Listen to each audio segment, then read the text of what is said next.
but it's another platform for interaction between the President and SANEF as a representative and voice of journalism in our society.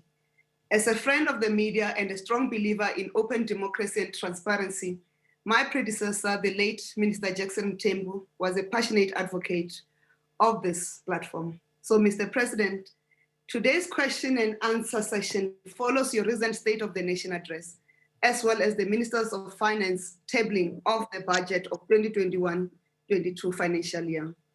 And we'll be in dialogue today as the COVID-19 vaccines are being rolled out across our nation, which is a great step forward to making sure that we achieve your goal of protecting lives and making sure that we get back to the new normal with safe communities.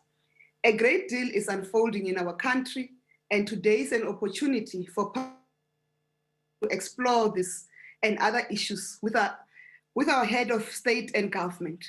I then would like to invite Mr. Svungwala, the chair of SANEF, to introduce SANEF members and set the scene for today's discussion.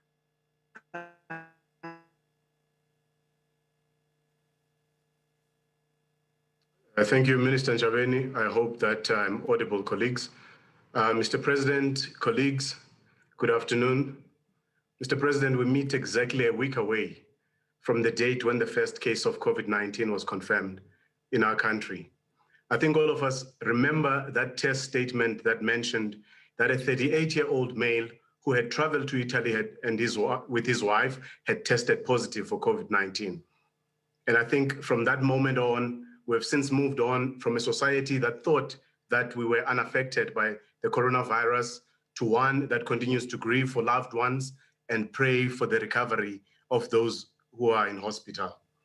Mr. President, we've seen colleagues, family, and friends lose their jobs and continue to struggle under these tough economic times.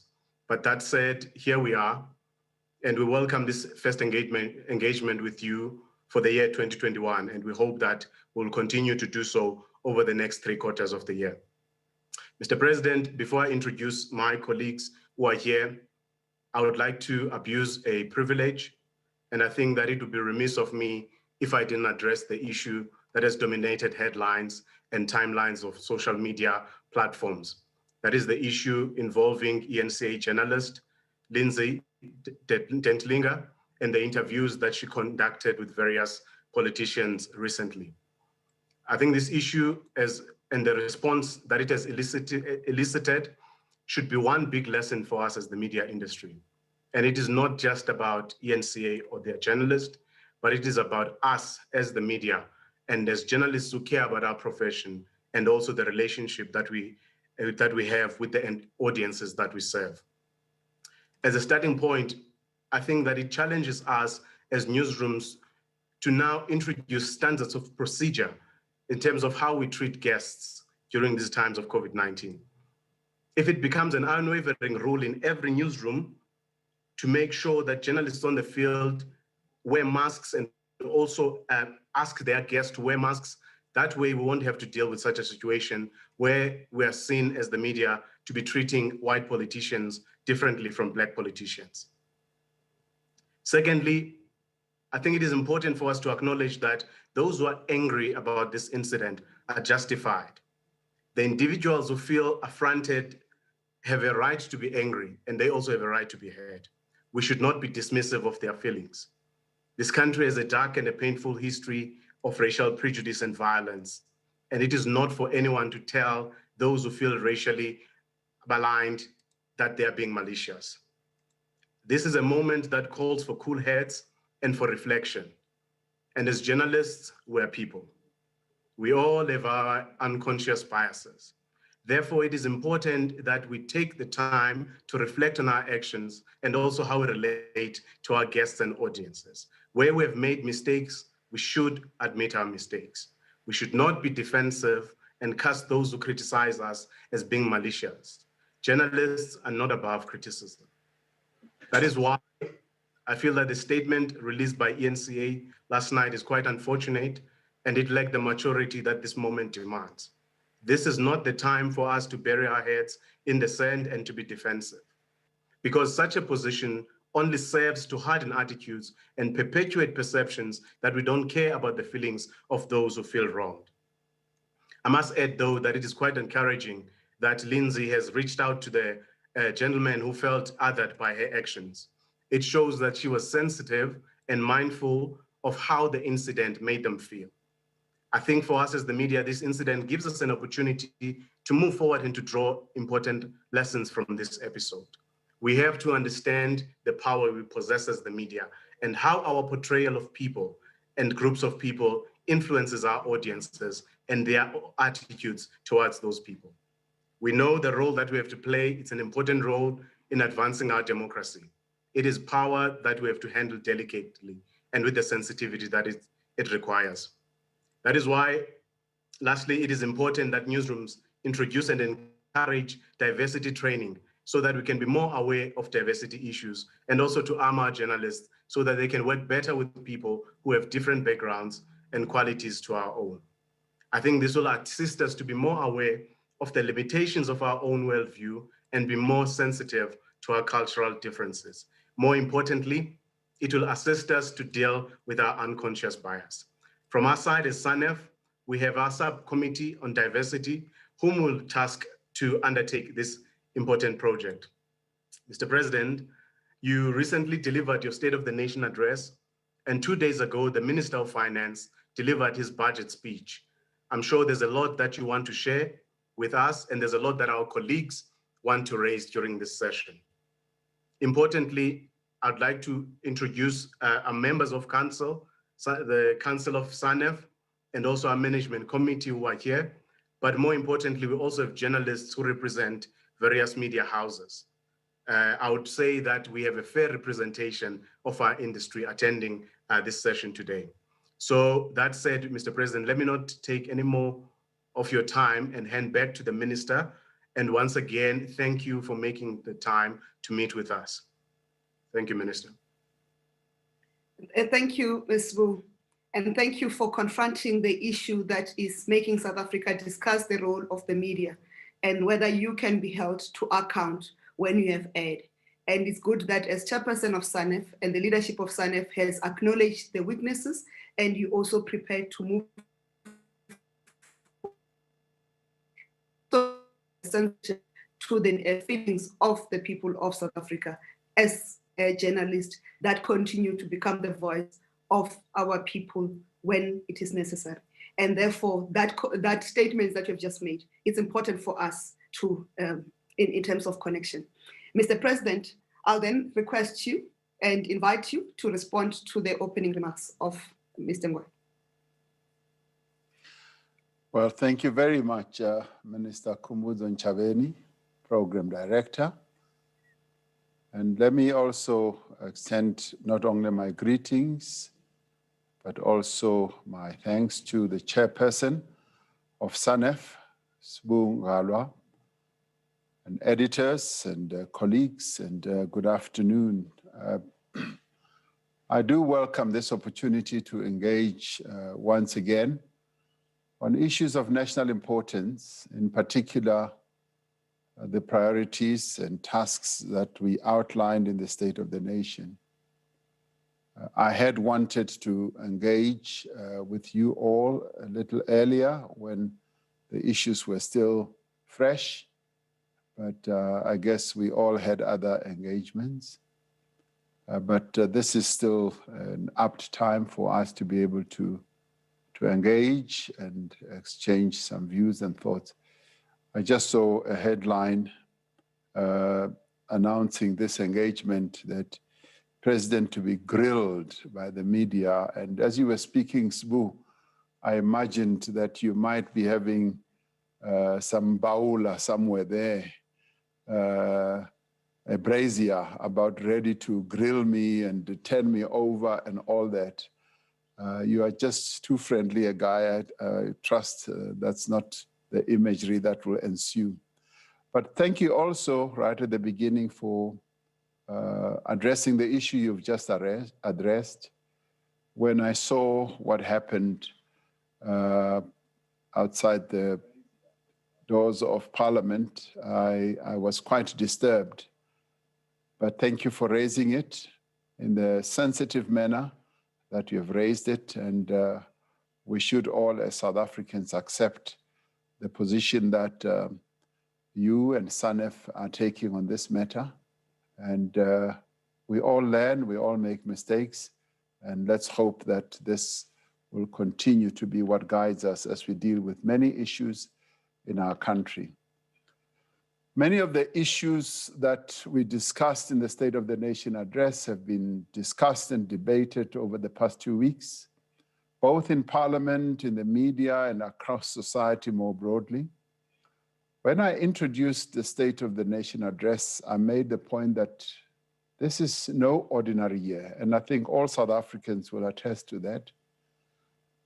We are living through a very difficult time, and the SONA that we had to deliver was not an ordinary SONA.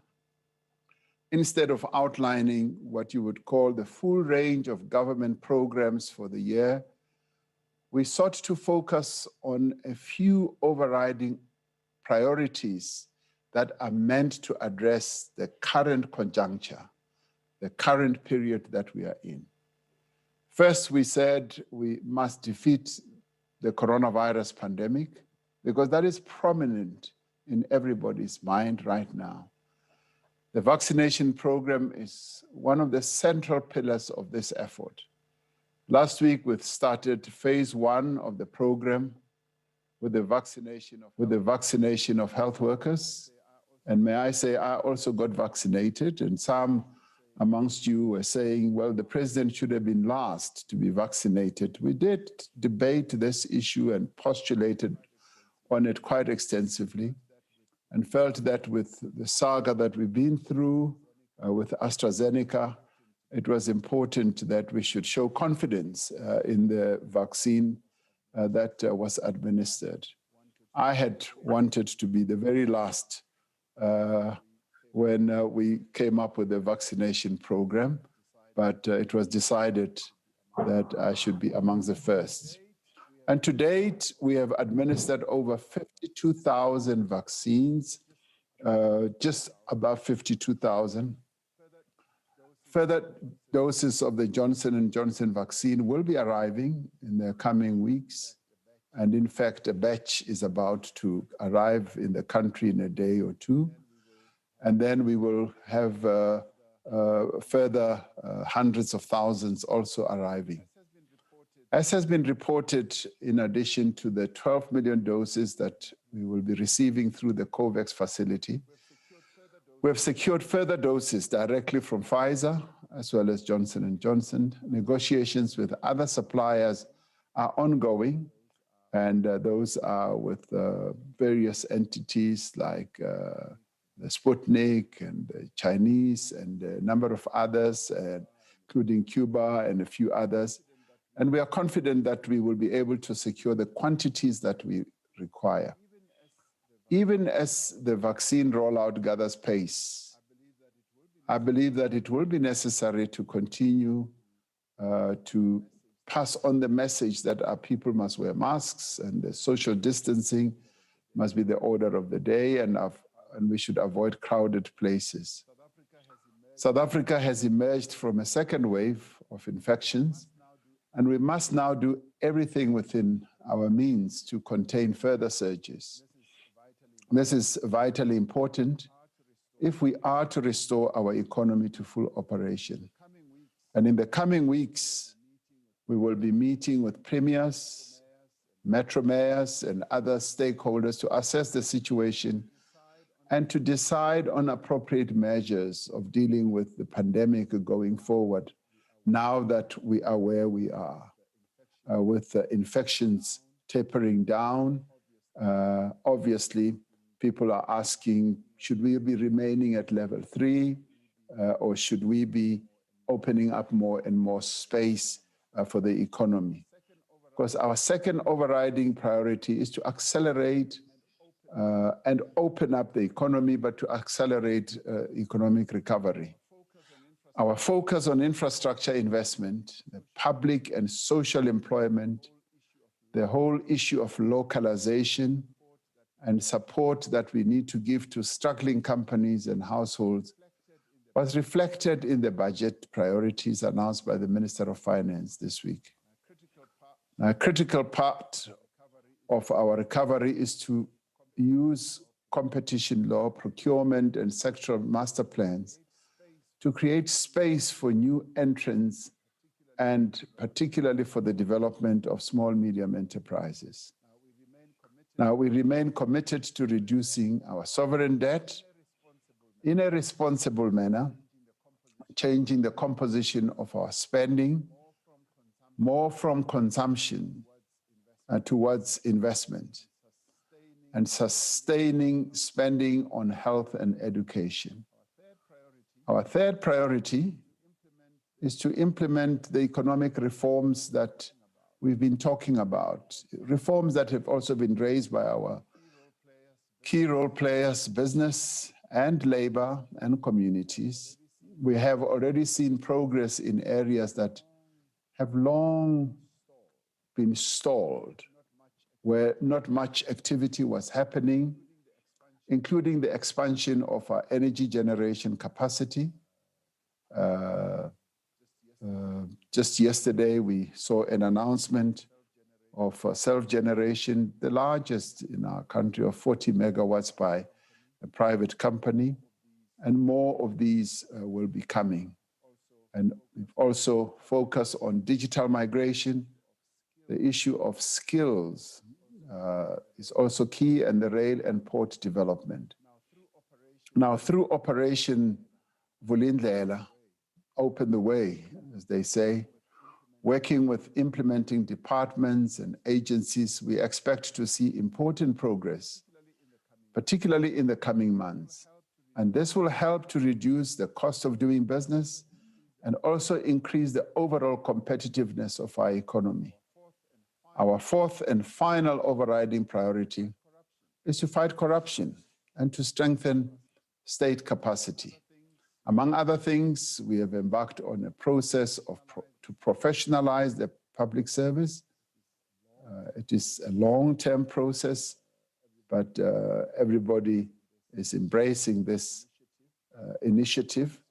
A series of structured consultations are underway on various measures to reduce political interference in administration, ensure more stability in the tenure of senior public servants, and introduce more rigorous requirements for the appointment as well as promotion of all these key officials. Clear progress has been made in rebuilding law enforcement agencies, ensuring that they are better capacitated and coordinating their efforts more effectively. But in the end, I would like to say that the fight against corruption is gaining momentum. And I would say that it is unstoppable. It will continue, and this time round, it will not be stopped. The State of the Nation address was presented just 4 months after we announced the Economic Reconstruction and Recovery Plan. This SONA was therefore not about presenting new ideas or new plans.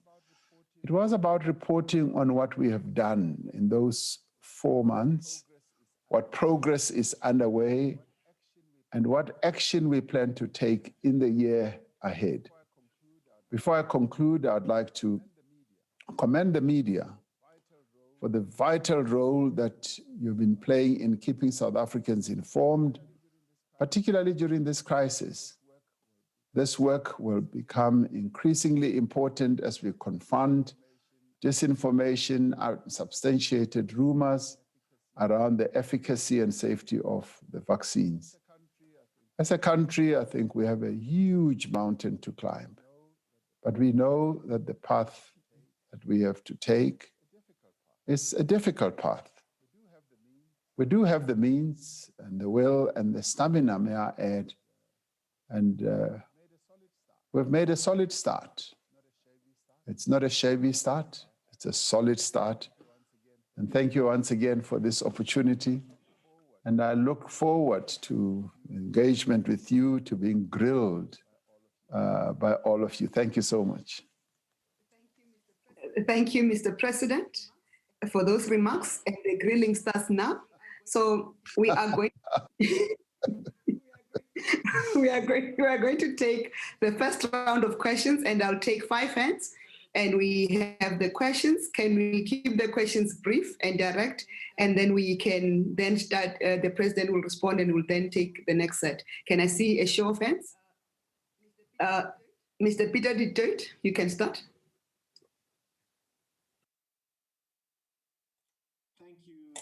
Thank you, Minister. Thank you, Mr. President. Mr. President, your predecessor has made his disdain for the rule of law clear. He and the leader of the EFF have in recent times launched a number of unsubstantiated attacks on the judiciary, making damaging claims of, among other things, judges being bought. And you've in response made a statement saying that the rule of law must be expected. But does Mr. Zuma's rejection of the authority of the country's highest court, his attacks on judges and his refusal to adhere to the subpoena by the Zondo Commission undermine you and your party's credibility? And if the president and his party does not unequivocally and clearly condemn this, and in no uncertain terms, should we fear for the future of an independent judiciary? Thank you. Thank you, Peter. I request that in future, everybody who's going to speak, we should not make preambles or make speeches. We ask the questions directly so that we can have more opportunities. Can we have Brian Sokutu with the next question? Mr. President, mine is just a follow-up to Peter's question, Brian Sokutu from The Citizen. I just wanted to understand how are you personally dealing with that fallout with the former president, and whether this puts any strain on you as head of state and as president of the ruling party?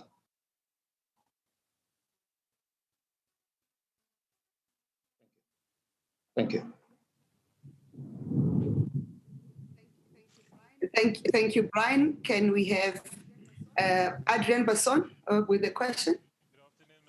Good afternoon, Minister. Good afternoon, President Ramaphosa. Thank you for having us again. I think I want to stay in the week of the budget by asking the President, Mr. President, when are we going to actually see the infrastructure project book on the table? We've been hearing a lot about the infrastructure investments, but when can we actually expect to see the bankable projects? And just also linked to the economy, the Minister of Finance has in recent times started the idea of a state bank again as a vehicle to funding transformation and growth in South Africa. What is your personal view of a state bank? Thank you very much. Thank you, Adrian. I can't see another hand.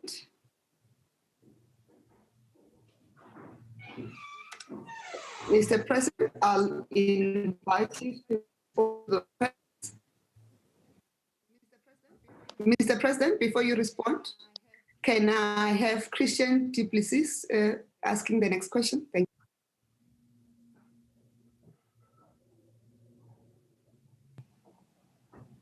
Hi, Minister. Let me just start my video. Hi, Mr. President. This is Christian Duplessis from Netwerk 24. Mr. President, can you just give a bit more information about how we are dealing with the pandemic going forward with regards to level 3? What is the considerations that we need to take into account? Why is it so difficult at this stage to decide where to go to from here, just to give a public broader sense of where we're heading? Thank you so much. Thank you. May we have Warafana asking the last question for this round. Okay, Minister, President. Eastern Cape isandugxotha uyekisa 32 pharmacists emsebenzini. Ndicela ubuze ngaba kanye ngexesha siphila kulo le-COVID abantu bayekiswa emsebenzini siyeva noogqirha bazakwazi uyekiswa e-Eastern Cape. Ingabe upresident uthini na ngalo nto leyo? Enkosi. Thank you, Warafana. Mr. President, I'll hand over to you to deal with the first set of questions. Thank you. Thank you, Minister. In relation, I guess, with the first question by Peter du Toit and Brian Sokutu, which has to do with former President Jacob Zuma's reluctance and or refusal to go to the Zondo Commission. He has articulated his reasons for not wanting to go there. I made my position very clear in my weekly letter just this Monday and argued that attack on judges is an attack on our constitution. Judges take an oath to be faithful not only to the constitution, but to our country. And they are an independent arm of the state. And I will continue to argue that if there is any accusation that has to be made against the judiciary, it must be substantiated. If there is any form of evidence, let it be put before the bodies that deal with this matter. We've got the Judicial Services Commission that deals with matters that may be either misdemeanors of judges or inappropriate conduct by our judiciary. So we've got structures, we've got institutions that deal with these matters. So those who just throw accusations at judges demean our constitution, our democracy, and indeed our nation. Judges are not above the law. No one is above the law. All of us as South Africans, from president to any citizen in our country, must abide by the law, by the constitution. Because if we don't, then there is lawlessness in our country. I made that very clear in my weekly letter. With regards to former President Jacob Zuma, there are quite a number of engagements that are happening, and one of those is an engagement that he's going to be having with the top leadership of the ANC, which should be happening any day soon. And it's been agreed, he's agreed to it, and we've all agreed to it, that we are going to engage with him. He is a member, and a disciplined member of the African National Congress, and we will be able to have an engagement with him. And the message will be fairly simple and straightforward, that let us all abide by our constitution, respect our institutions, particularly the judiciary. Now, does this matter have any bearing on myself, challenge? No. The important thing for me as President of the Republic is to insist that all of us must abide by the rule of law and the Constitution of the Republic. And that is the sum total of what I stand for as the President of the Republic. So there is no backing down in as far as that is concerned. And I hope that covers Peter du Toit and Brian's question as well. In relation to Adrian's question about the infrastructure projects, and I can understand that people want to know where are these infrastructure projects. 2 years ago, when I addressed the nation, I said, I'd like us to set up an infrastructure fund. It has taken time, much longer than I had wanted to see, but the infrastructure fund has now been set up. And it is now set up in a way where we are going to invite the private sector to participate with government in this infrastructure fund. We've laid out quite a lot of money with view of ensuring that infrastructure does become the centerpiece of our recovery project. As we speak, and one of the other issues that I really highlighted to my colleagues, that I no longer want to hear us say, we are going to build this, we are going to build that, we are going to build that. I want the projects to start. And if I ever to go to those projects, I want to see projects that are already underway and not promises to our people any longer.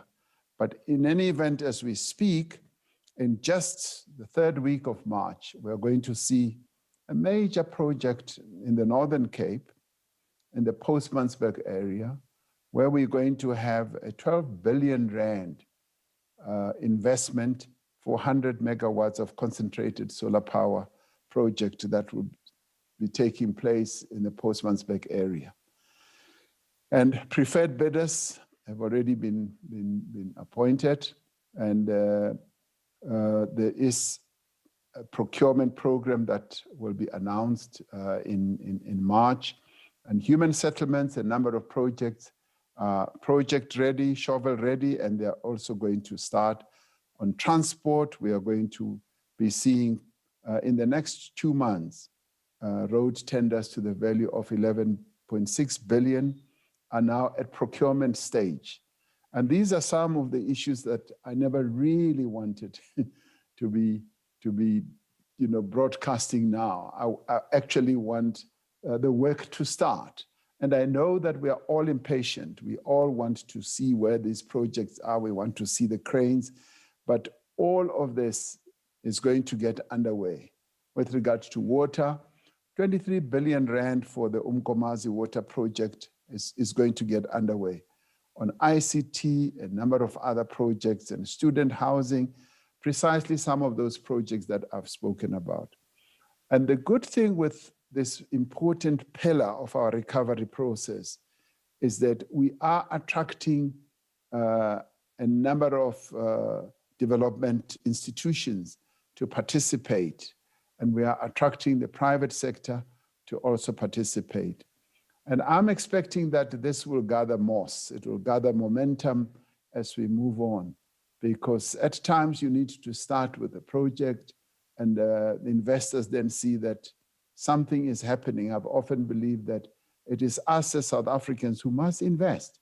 And as we invest, outsiders will really see that, well, these people are serious about their own economy and they have good confidence in the economy of their country.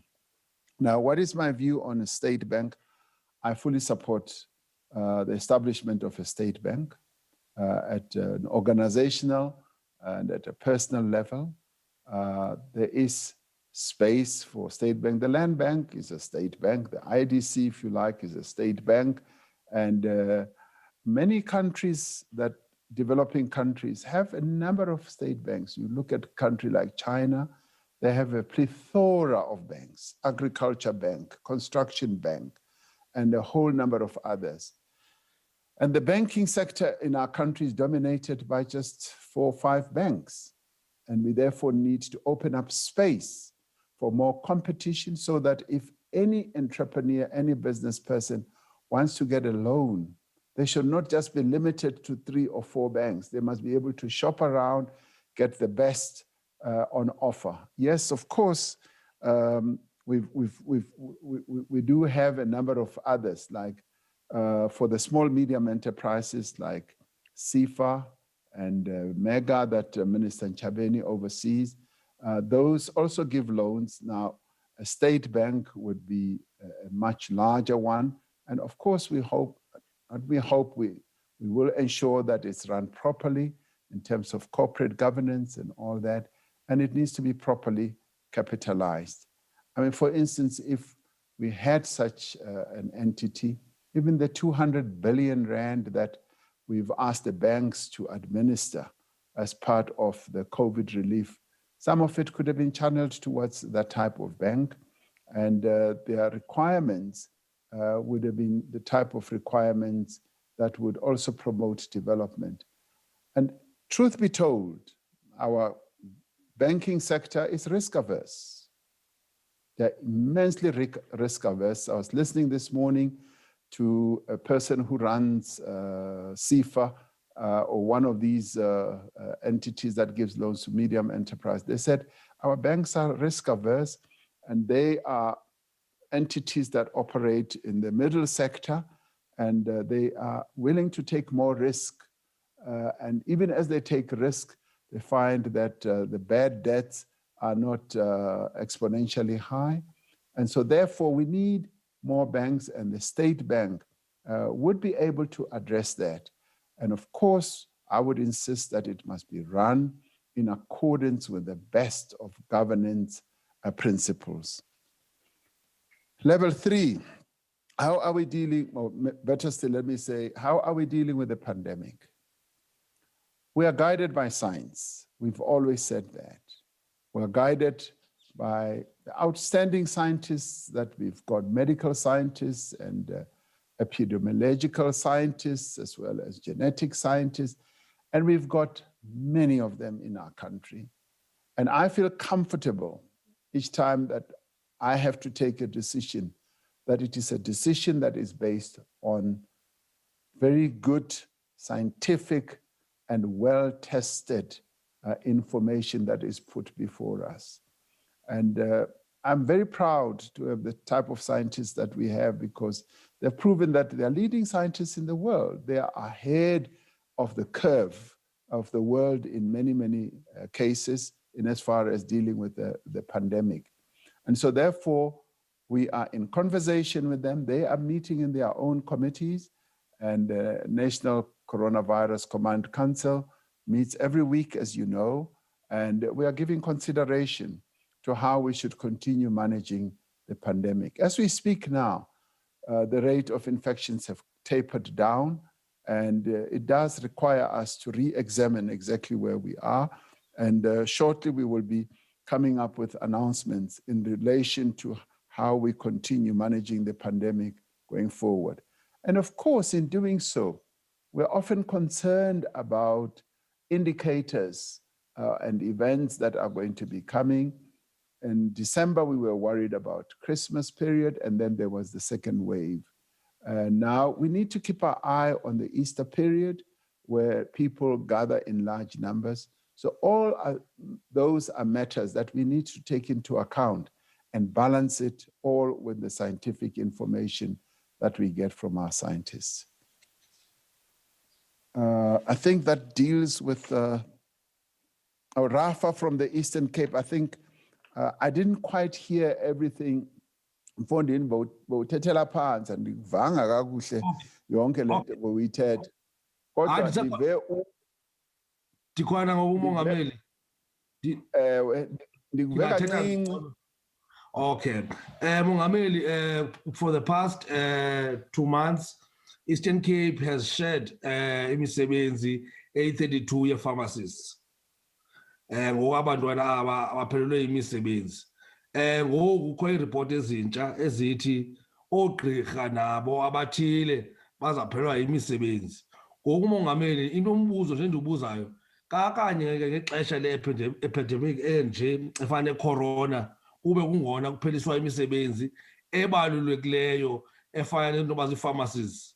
Ingaba ngoku sawuendaba ngoku sibona ngoku ama-comrade ingawo ngoku afaka amayeza ebantwini bethu ezilalini. No, ndikuvile ke ngoku, ndikuve kakuhle. Now that is an issue that is affecting the Eastern Cape. I was not aware of it. It's a matter that I would want to gain line of sight on, because yes, you're absolutely right. If we've got young people who are either pharmacists, who are health workers, and at a time when we are going through a pandemic like this, we need to be careful about just putting them on the retrenchment or dismissal list. And more particularly as we are now going to be vaccinating a large portion of our population. It is a matter that we need to look at because a number of those young people are those that we can use more effectively in the rural areas. So it is a matter that I'll get my office to look at more closely and discuss it with the Premier. And I will be going to the Eastern Cape myself, and I will also have a closer look at this. Thank you very much. Thank you, Minister. Thank you, Mr. President. In future, if the President has not heard your question, don't interrupt him. We'll give you an opportunity to re-ask the question so that we can have an orderly discussion. I'll now ask Sibonga Konke Shoba to, his hand is up physically. He does not know how to use the technology to raise his question, and then I'll take the next. Thank you so much, Mr. President. Yeah, technological issues, we challenges there. My question, I've got two questions, Mr. President. The first one, there's been a lot of speculation about your Minister of Finance. A lot of people are saying that he didn't want to stay a full term in your cabinet. Have you persuaded him to finish the whole term, or are you still looking for a replacement? Secondly, there are two vacancies in your executive, if I'm not mistaken. Are you looking at filling those vacancies anytime soon? And are you just going to fill in those vacancies, or are you looking at a broad reshuffle? Thank you. Thank you, Sibonga Konke. Let me tell you, ministers don't like that discussion. So on behalf of my colleagues, we don't like that discussion coming up. May I invite Mr. Paul Vichato to ask the next question.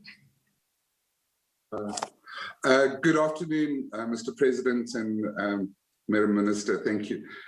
Following on that, there have been reports that the President has had discussions with the Governor of the Reserve Bank to possibly become Finance Minister. Could he please tell us about that, if that happened? And then secondly, does he plan to continue to reduce the size of cabinet? He did it in his last cabinet appointments. Will he continue with that exercise? Thank you. Thank you, Paul. You're insisting on those questions that we really don't like. May I have Chamano Makadi asking the next question? Thank you so much, Minister, and good afternoon, Mr. President. With specific reference to special economic zones, what is your update on that front? And what kind of model would you like to see for South Africa? Thank you. Thank you, Chamano. Can we have Nabi Samagunga with the next question? Good afternoon, Mr. President, and thank you so much for your time. Mr. President, may I just take you back to the first round of questions we had? What is your understanding of the visit by the police minister to the former president's home? And importantly, do you believe that it was, even if it was in his capacity as a leader of your party, do you believe that it was appropriate, even advisable for him to have gone there, given the context of the legal challenges of the former president? And also, what would you say to people who say it is a demonstration that not all are equal before the law? Thank you, sir. Thank you, Nabisa. The last question on this round is Jan Dilang.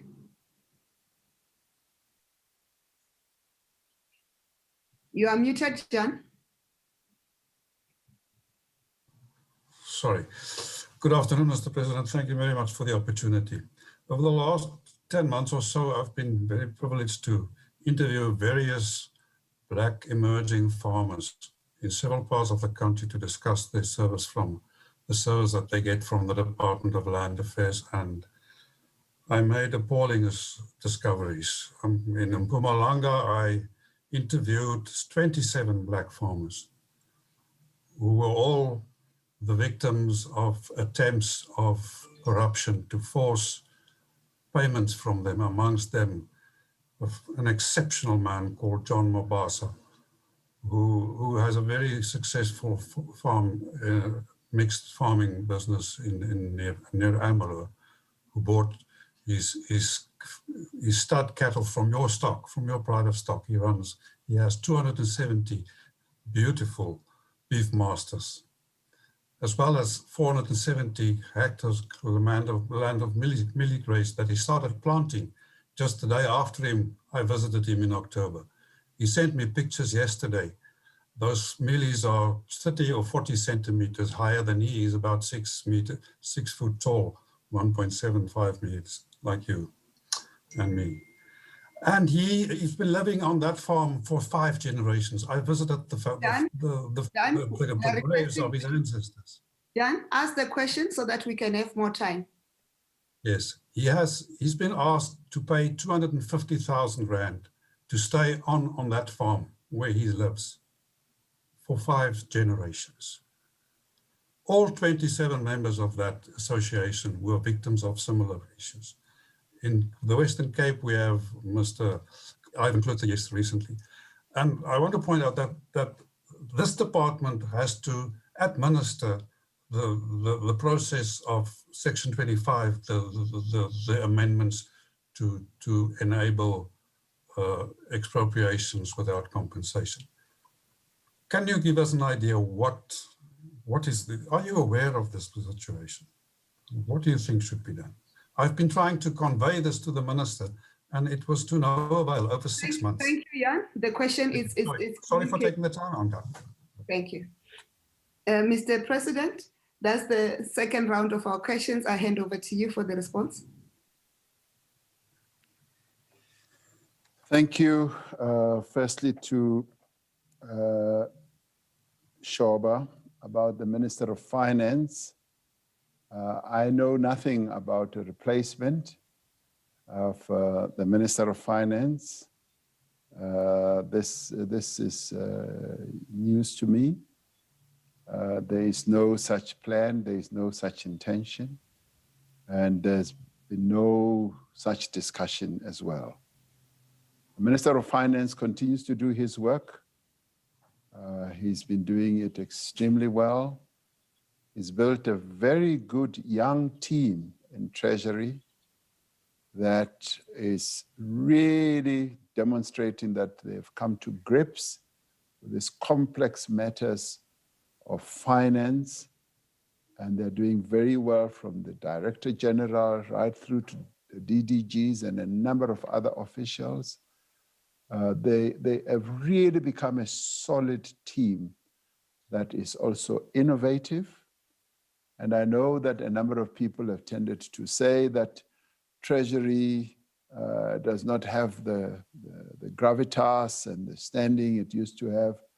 I tell you, interact with these and largely young people, women, well represented are the demographics of our country in that team as well.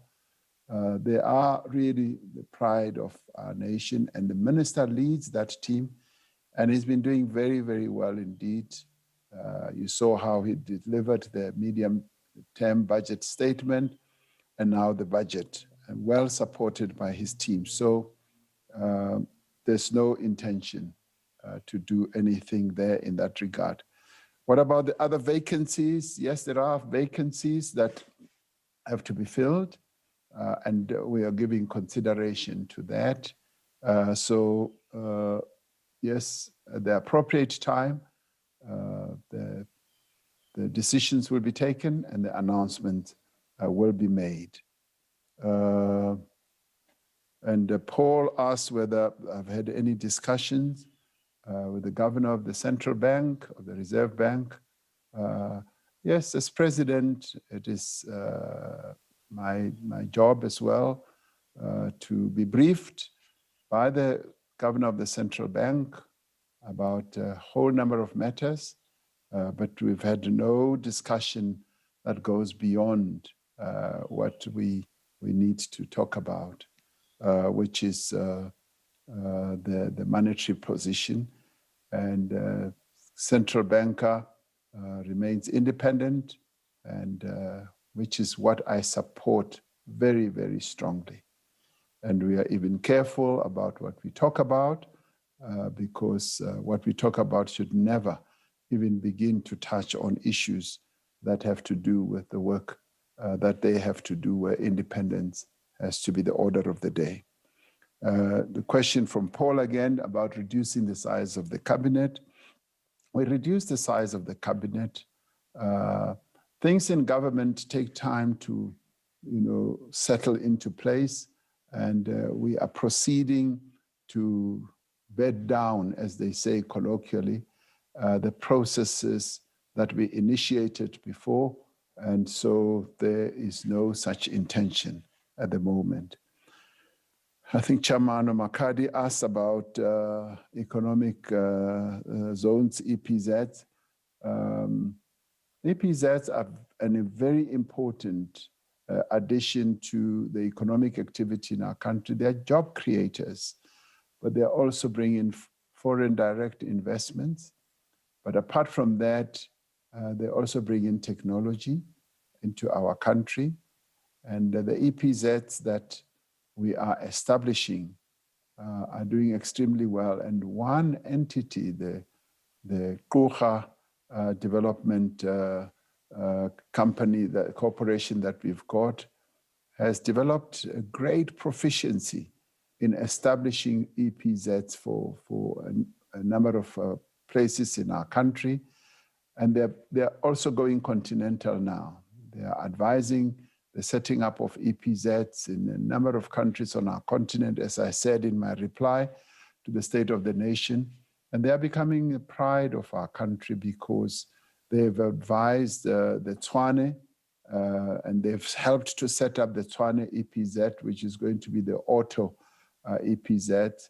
And they're also advising others. So I think the EPZs have a very important role in the growth of our economy, like they do in a number of other countries. China is a very good example.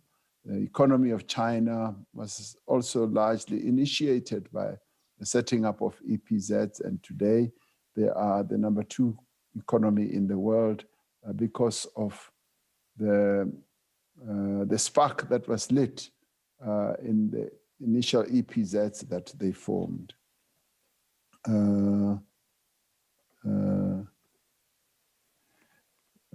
Oh yes, then there was a question. I didn't get the name of the colleague who asked the question because I was still taking notes, but it was about the visit by the Minister of Police to former President Jacob Zuma's home. The Minister of Police, he occupies, yes, a very key position, and he felt impelled to go and have a discussion with former President Jacob Zuma. They come from far, the two of them. They've worked together in a number of situations, and he wanted to go and have a heart-to-heart discussion with former President Jacob Zuma. I know there will be views that because he occupies this position as the Minister of Police, he should not have done so, because it could conjure up notions that other people are not all equal before the law.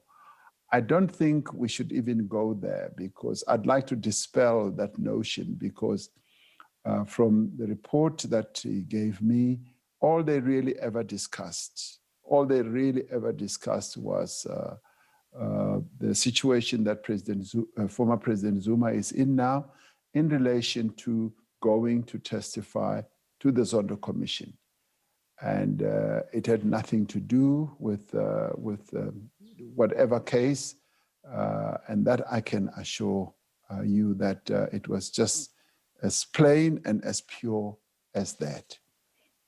Jan de Lange raises issues and challenges that Black farmers are having, the 27 that you're talking about in Mpumalanga. I'm going to want to follow this one up, because being a farmer myself, I would like to get line of sight of this, because farming is a very difficult calling and occupation. You really hardly ever make the type of money that people often think you make. And if you are going to be lumped with large sums of money that you should pay as a small farmer. It could make your life and your enterprise even much more difficult. So I'd like to get more information, and we'll be following these types of challenges up with the minister, because we should be more supportive to our Black emerging farmers rather than try and discourage them from participating more profitably in farming. To have 250,000 being loaded onto you that you should pay for a 400 hectare farm, it's a lot of money, and we need to find out whatever that is for. So if we can even get his details, I would appreciate that, because I'd like to follow that up. Thank you very much. That covers all those questions, Minister. Thank you, Mr. President. Jan de Lange, you are going to provide the details to us so that there can be a follow-up. Can I recognize the hand of Morio Sinyane of Power FM? It's one of those who can raise the hand technologically.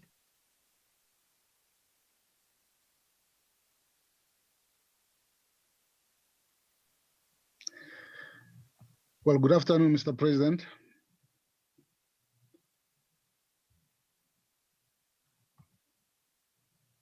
We can hear you, Murio. Okay. My question, it's pertaining to the issue of land, Mr. President. If we look at the Land Act of 1913, and you count the years up to today, it's about 108 years. And we know that there are processes of redistribution of land that are currently underway. But the biggest concern, Mr. President, is the issue of political will. And I think some section of South Africans were sort of encouraged by the political will demonstrated by government in a fight against COVID-19. We have seen some kind of a serious commitment from government to address the challenges that were brought in by COVID-19. Unfortunately, the stealing of PPE monies blinded the whole thing, but we're also encouraged by the fact that the president came up with a special proclamation that set up the Fusion Center, which is doing a fantastic work. But coming to the issue of the National Coronavirus Command Council being guided by science, and one of the issues of social distancing and hygienic into the fight against COVID-19. We look at the majority of South Africans where they are located, Mr. President, staying in shacks, staying in bottled up places where obviously the issue of social distancing, it is not possible. So 108 years later, after the Land Act, which basically legalized the dispossession of land from Africans. Murio, we need a question because you've just done a long preamble. Can we have the question? Thank you. The question is, Mr. President, is there a political will to reverse the unjust laws of dispossession of land to make sure that land is distributed to the dispossessed South Africans using the legal instruments as they are currently being provided within the Constitution? Because the feeling is that the matter is being postponed. Thank you. The question is said. Carol Patton, over to you.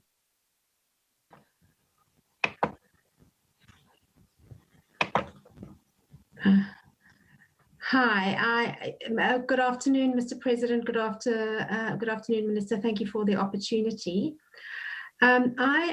We've spoken for a very long time about trade-offs and these difficult trade-offs that need to be made, and they've been delayed for many years. And I think that this week in the budget, we saw those trade-offs coming into sharp focus. So we've got a 4-year wage freeze for public servants, and we've got social grants not rising in pace with inflation. This means that, the trade-offs are going to be felt by workers, that are going to be felt by the poor. How do you plan to handle this politically? Because clearly, these are your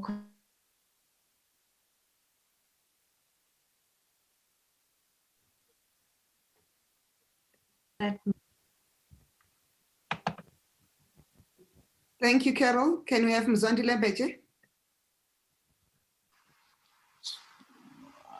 Hi, good afternoon, President and the Minister. A quick one from me.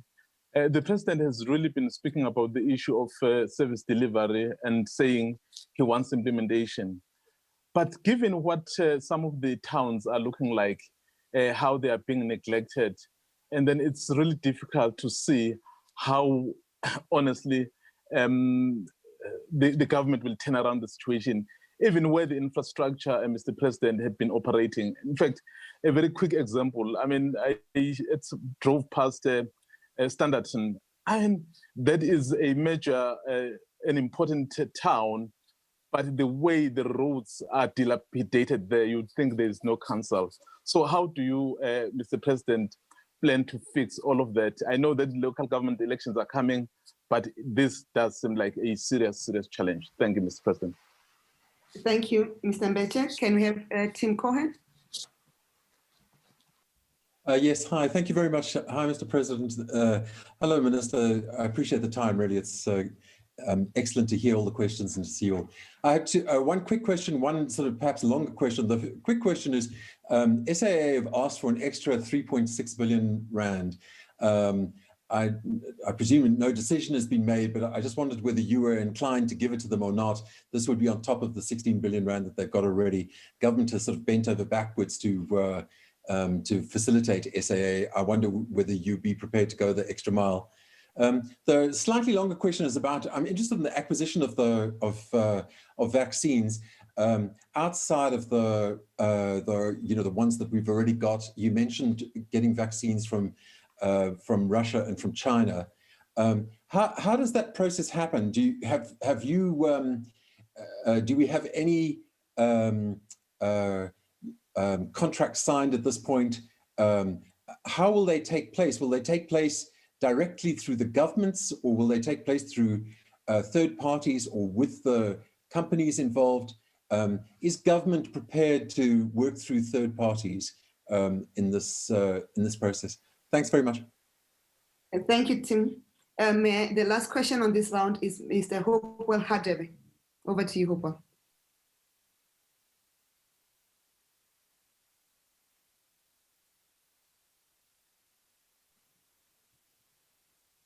Hopewell, are you ready for the question, or should we give it to the next person? If Hopewell is not ready, let's give it to Mr. Spungwala. The last question will take Hopewell.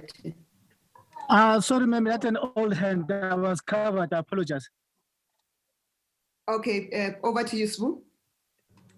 Thank you, Minister. Mr. President, you said the fight against corruption is continuing and will not be stopped. But we heard at the Zondo Commission, where the former Minister, Sidney Fumafamadi, who also headed the high-level review panel into the State Security Agency, give evidence which was damning on one, the Deputy Minister of Human Settlements, Mr. David Mahlobo, but also on the Director General for the Department of Correctional Services, Mr. President. And we understand that you've had this report for a while now. And then the question is, how then should we as South Africans take you seriously about the fight against corruption and wrongdoing when those people were appointed to those positions, knowing fully well that they had been implicated in wrongdoing? Thank you. Thank you, Sbu. Mr. President, over to you.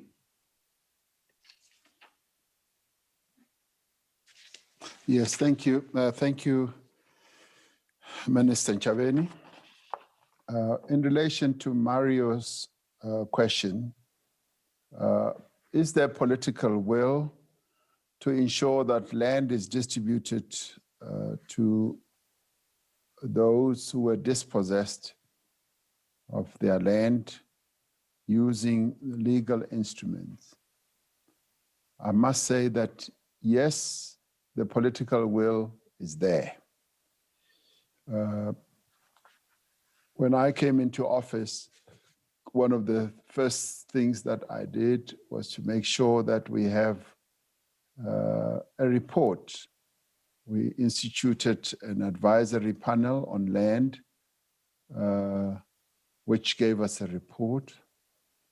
And thereafter, we appointed the deputy president to be in charge of a task team on the issue of dealing with land, enabling us to deal with land.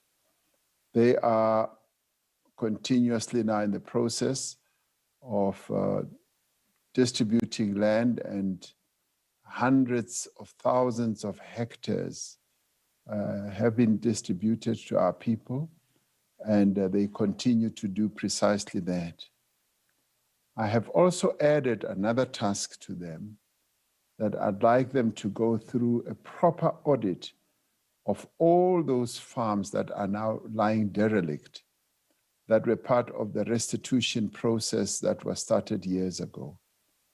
Because a large percentage, it could be even 75% or 60% of the farms that were given to our people through the restitution process are not operational, they're lying derelict for a whole host of reasons. And some of those would be, yes, our own fault, that we never really supported the beneficiaries properly. The structures that we put in place could have also led to debilitating their own efforts to become successful farmers. And as a result, those farms are now lying derelict. And I have said, I'd like that audit, and I want those farms to be revived, because if we are going to deal with the whole land reform process on a bigger scale, we need to start off with those smaller ones, those that we have not done well. So let's put right what we have not done well. At the same time, the political will also revolves around the process that is in Parliament. The political parties in Parliament are in the process of looking how best Section 25 of the Constitution can be amended so as to enable the expropriation of land to take place. We've also passed the Expropriation Act, which is going to enable government to be able, like it happens in any other country in the world, to be able to expropriate land. So all those add up to a very positive political will on our side, that we are determined, prepared to deal with land as an important aspect that will make a contribution to reviving agriculture in our land, our country, food security, and also improving the livelihoods of the people who live in rural areas, especially women and young people. And as part of that, our determination is also about helping those small, medium farmers in the rural areas and even in the urban areas by employing extension officers who are going to be going out amongst our farming community to assist them. And we are going to be deploying as many extension officers as we possibly can. I always quote the case of Ethiopia, that Ethiopia, many of us will remember years ago, they had famine and death all around, and their agricultural sector was down on its knees. They trained and employed 60,000 extension officers, and that revived their agricultural sector. And today, agriculture is the #1 contributor to their GDP. So it is possible to revive agriculture and to ensure that we give justice to our people and address the issue of land. So the political will is there, and it starts with me. Carol asked the question about trade-offs, and she says that that has now come into much sharper focus, that we're instituting a wage freeze for 4 years. I would not even say that, Carol, because wage negotiations take place between the employer and the employees. So those negotiations are now underway, or they are going to commence in earnest. And every year we wait for the outcome of those negotiations, because we cannot just say that this is how they are going to end up, because we've got to give respect to the collective bargaining process. We've also got to give respect to the trade unions that are recognized, that are independent. So that process must go on. On social grants, I will accept that we did not give the increase on social grants in as big a way as we have in the past. We are dealing with closer to 18 million of our people who are struggling. It is difficult, but it also has to be seen in the context of our own affordability. And it's not true that we are loading the negative trade-offs against our people. It's just trying to do a balancing act in relation to the budget. Now, if you look at the budget, 56% of our budget is more inclined towards the social sector, education, health, and social grants, and all that. And some people have dubbed this type of approach as austerity. It isn't austerity. Austerity is when one government reduces wages and just slashes wages of civil servants. Austerity is when social grants are reduced and cut, where the old people, the pensioners, and the children used to get X amount, and it's either cut 25% or even 50%. That is when austerity happens. Some of us will remember what happened in Greece, because that was serious austerity. And in our case, what we should be focusing on is that our budget is tilting more towards the social side, but we also are increasing the investment side. Because one of the things that has often been said is that we are focusing more on consumption, and we're doing a very delicate balance. And this is also in the light of the social relief that we've had to offer to our people during the COVID period. And we have not offered an insubstantial amounts, and this has been on top of the social grant dispensation that we have. If you recall, during the state of disaster, or well, we are still in the state of disaster, when we announced our relief package, 50 billion additional was offered to our people. And now, yes, the increase is not as high as people would have expected, but we've kept those social grants where they were and added a little bit more money. Of course, we would have wanted to do much more. That is what we would have wanted, but it has not been possible. How will we handle it politically? We will be able to explain it. This is not born out of recklessness. This is not born out of neglect. This is born out of dealing with the reality that we have. South Africa has a huge debt burden. Our debt servicing costs are rising at a much faster pace than what we pay for education and health. And if one is in so much debt and the debt keeps rising, it has other unfortunate consequences, which we would like to guard against. But the good part of this is that in the outer years, we do actually work towards a surplus. And working towards a surplus means that we are able to reverse the situation where will be able to make good by our people once again. And this is just to say that we are going through a very difficult time. And even during this difficult time, we have tried to keep things like social grants, the assistance that we give to our people in a way where we do not reduce them inordinately or unnecessarily. Mzwandile wants to know about service delivery. Mzwandile, service delivery is a major challenge to us as a government. Yes, our towns are not in good shape. Like you, I've been through Standerton and I've seen the state of our roads there, and it's a matter of great concern. And through the infrastructure process that we are involved in, where we are now wanting to invest in fixed assets, we are setting aside money for roads.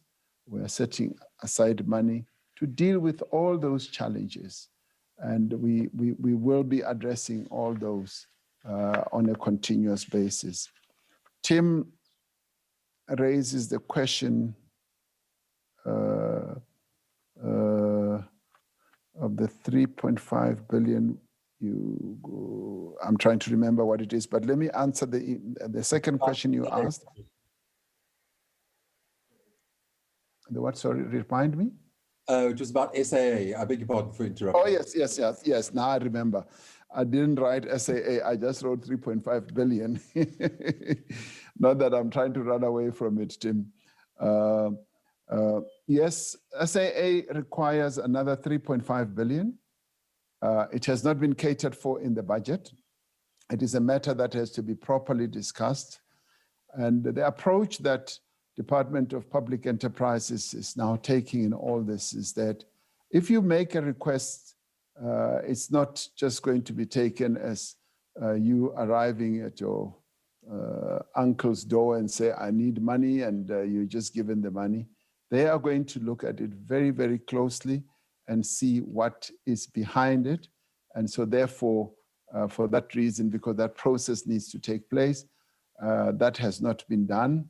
And Minister Godan is going to be looking at that together with Mr. Tito Mboweni. And we will give it consideration and see where that goes. SAA has been given quite a lot of financial backing. And this is precisely what is a concern to many South Africans. And we need to be aware of that. Quite a lot of billions have gone the way of South African Airways, and we therefore need to look at their requests very, very closely indeed and find out what is the money going to be used for and so on. On the vaccines, how does the process work? The approach that we've taken is that we are going to have a multi-supplier approach to our vaccines. As it is now, we are going through the COVAX facility and through the AVAT facility of the African Union.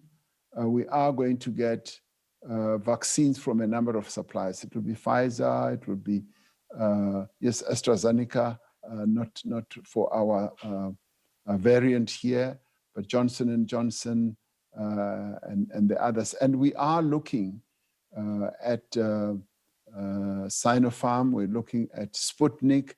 The negotiations are ongoing.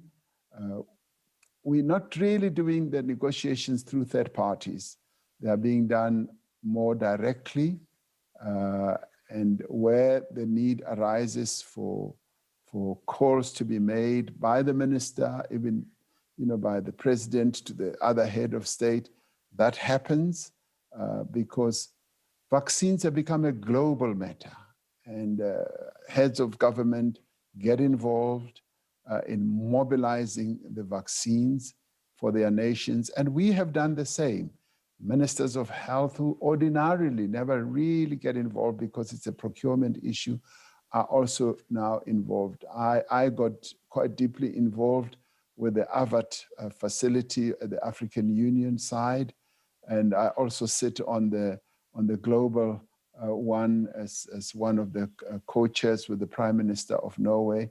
So we are involved at that level. So third parties, who are usually your private sector players, are sitting on the supply side, and those are the ones that we negotiate with.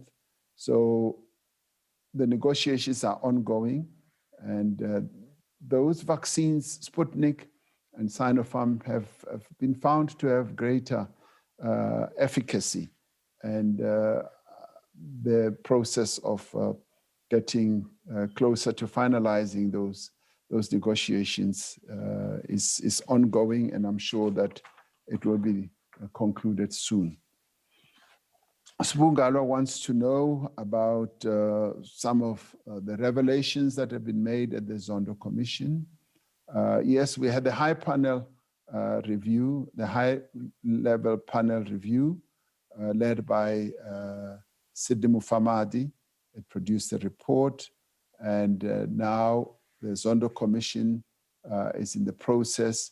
And most of the matters that are at the Zondo Commission are obviously going to have to wait for proper synthesis, proper analysis by the Commission, and the Commission is then going to come out with a report. And the report will then be the type that will inform us the full veracity of some of these events and incidents that would have taken place.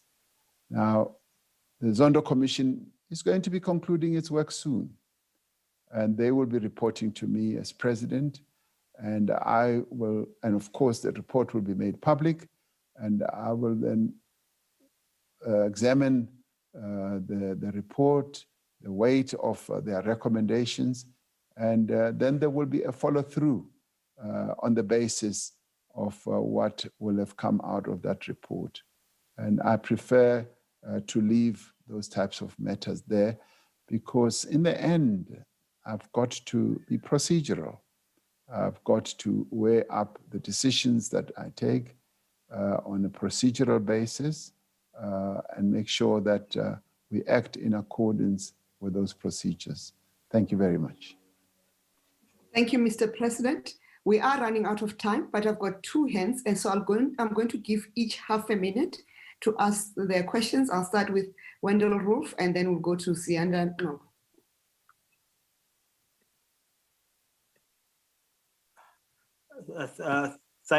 Thank you. Thank you, Mr. President.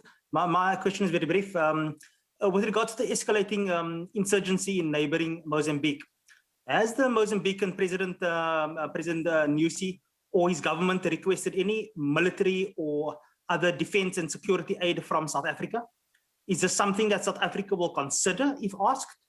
And what is your general assessment of the threat posed by this insurgency to South Africa's interests, both domestically as well to the broader SABC region?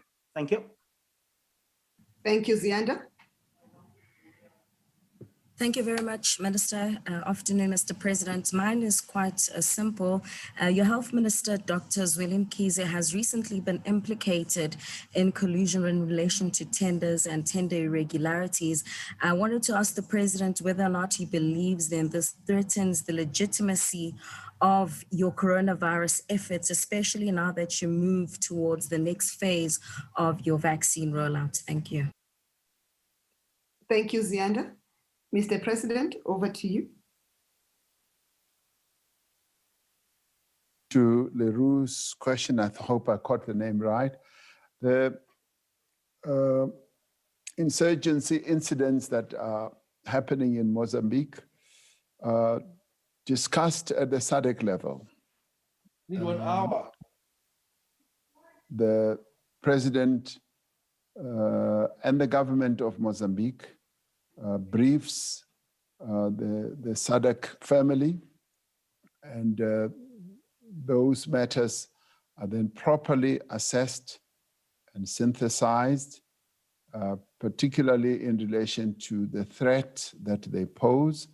And obviously, we are concerned about the incidents that we keep hearing happening there, and there are quite a number of atrocities in relation to whether we as South Africa are threatened. Yes, of course, we would be facing a threat. There are quite a number of issues that we've got to be alive to, and I can assure you those matters are being addressed, they are being handled, and our security forces are keeping a tab on all those issues. We are well informed, and we cooperate very well, not only with Mozambique, but with various other countries in the region, and they are discussed on an ongoing basis. And because they are, what they are, we would prefer that we leave it at the point where we say those matters are being handled. In relation, I didn't get my sister's name. In relation to Minister of Health, Minister of Health has briefed me about this matter, and I'm glad that he has said that he welcomes any form of investigation in this matter, and he has not participated in any wrongdoing, but he would prefer that the matter be properly investigated, and he will cooperate with any process that will lead to the investigation of this matter. And I prefer to leave it there, and will only be able to deal with it once an investigation has revealed something that needs to be acted on. Thank you, Minister Ntshavheni. Thank you, Mr. President. We are just slightly running out of time, but I would like to invite Mr. Swongwala, the chair of SANEF, to give closing remarks before we hand over to you for the closing. Right. Thank you very much, Minister Ntshavheni, and thank you very much, President, for taking time out to field the questions from us. I hope that our grilling was not as vicious as you anticipated. But I think more importantly, we appreciate this opportunity, Mr. President, to engage with you. And as the year progresses, we will continue to hold your government accountable and to ask those questions. And some of them may be uncomfortable, but the reality is that it's a job that we have to do. Mr. President, before I hand over to you, there are two important issues I'd like to raise. One being that when the coronavirus, the outbreak was announced in the country, there was a categorization of essential workers where initially journalists were not considered as essential workers. When we engaged governments then reconsidered and allowed journalists essential services status. And I think once again, Mr. President, as we are now talking about the rollout of the vaccine, once again, we see that journalists, as we know that in terms of categories, you've got the health workers, then essential workers. We understand that this time around, journalists have been left out. Once again, we have written to the minister, to the health department, raising the very issue, because journalists continue to be at risk and to be out on the streets telling the unfolding story of South Africa's coronavirus response. And I think it is important that they are considered among those essential workers. And lastly, Mr. President, we know that Minister Mthembu, by the time of his passing, he had been tasked by yourself to engage with SANEF, among others, around the conversations and discussions on the media, on the sustainability of the media in South Africa. Now that with his passing, we do hope, Mr. President, that we will continue to have those engagements with government, and not just as SANEF, but rather as the media industry in South Africa, as we're looking for solutions to make sure that the independent media in South Africa is supported, and looking at lessons from other jurisdictions. I think more than anything, it would be looking for an undertaking perhaps from your side, Mr. President, that those discussions that had been initiated by Minister Mthembu will be able to continue. With that, Mr. President, thank you very much for your time, and thank you, colleagues, for your questions and for your participation. Thank you very much. Mr. President, with that, I would like to invite you for your concluding remarks. Thank you. Thank you so much, Sbu, and thank you very much, Minister. I'd like to thank you, Sbu, and SANEF for this opportunity. And as I said, I think the last time, that yes, we should do it periodically because it's important that I also gain an insight into the issues that are prominent in your own thoughts, and as demonstrated today, some of you are able to raise issues that we need to follow up, such as the issues in the Eastern Cape for workers who are health workers who are losing their jobs, as well as the issue in Mpumalanga in relation to the 27 farmers, and it could even be more. Those are matters that we would like to follow up. And unfortunately, I'm sorry that they've had to be raised in the sharp and pointed way as you have, and where you may not have had joy in getting them solved. So I thank you for that, and I thank you broadly for just the general questions, because some of them are insightful. They make us be able to sit back and think, like the question raised by Carol about the trade-offs. We have been talking about trade-offs for quite a long time, as Carol correctly says. And now that we are going through a very, very difficult time from a fiscal point of view, we've got to embark on trade-offs. And some of the trade-offs may be seen in a negative way as are taking the livelihoods of ordinary people.